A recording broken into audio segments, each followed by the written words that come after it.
menambahkan. Pada dasarnya seharusnya teman-teman itu bermalu ketika dia bilang saya Islam. Kamu Muslim bukan? Saya Muslim. Kenapa? Kewajiban kita adalah menegakkan agama Allah. Kewajiban kita untuk berdakwah. Tapi perlu kalian ketahui, ketika kita bicara saya Islam, saya Muslim, saya beriman pada Allah, saya beriman pada Rasulullah, saya beriman pada Al-Quran, seharusnya kita tuh juga melihat dari diri kita sendiri. Apakah memang benar kita adalah Islam? Apakah memang benar kita beriman? Kalau saya Islam, kenapa hidupnya seperti orang kafir? Kalau saya beriman, kenapa masih ada rasa sakit dalam hati ketika kita harapan atau apapun tapi tidak tercapai? Perlu ketahui, takdir itu yang menentukan Allah. Kita hanya berencana. Sesempurna rencana apapun kita, rencana Allah itu jauh lebih sempurna. Dan setiap yang terjadi adalah kehendak Allah. Maka bagi kita yang beriman pada Allah Subhanahu wa taala, seharusnya kita tahu Allah tidak akan pernah memberi sakit pada hambanya. Allah tidak pernah mensiksa hambanya.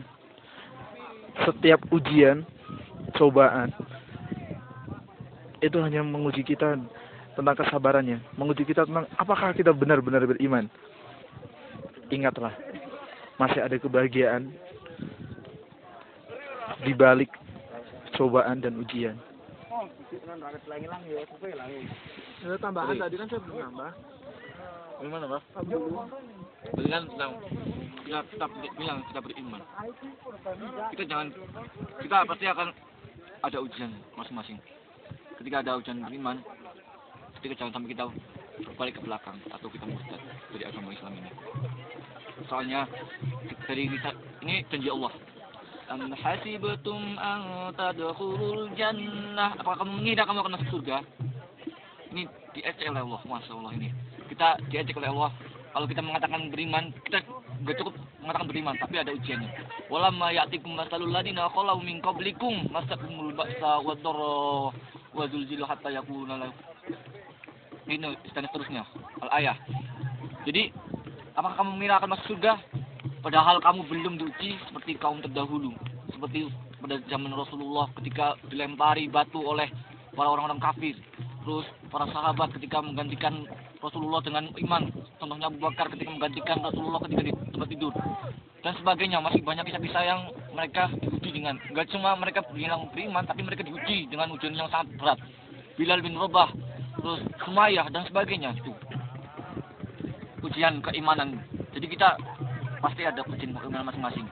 Kita kalau misalnya ujian imannya masih belum seperti mereka, maka kita harus merenung lagi apakah kita pantas masuk surga. Dan kita harus berharap juga, kita harus termotivasi bahwa itu adalah ujian dari Allah dan insya Allah akan digantikan oleh surga. Ya, tadi saya mau nambahkan cuma kayak gini. Di dunia ini kita hidup itu untuk mencari ridha Allah. Jadi apapun yang kita terjadi harus ataupun gagal, ataupun kita nggak berhasil, ataupun rencana kita nggak sesuai dengan rencana, kita harus ini kayaknya rencana Allah dan ini adalah ridha Allah. Jadi pesan saya buat kita berikhlas di dunia, apapun keadaannya bisa disyukuri, tapi kita tetap berjuang. Anggap aja semua jalan kita adalah semoga diridhoi oleh Allah.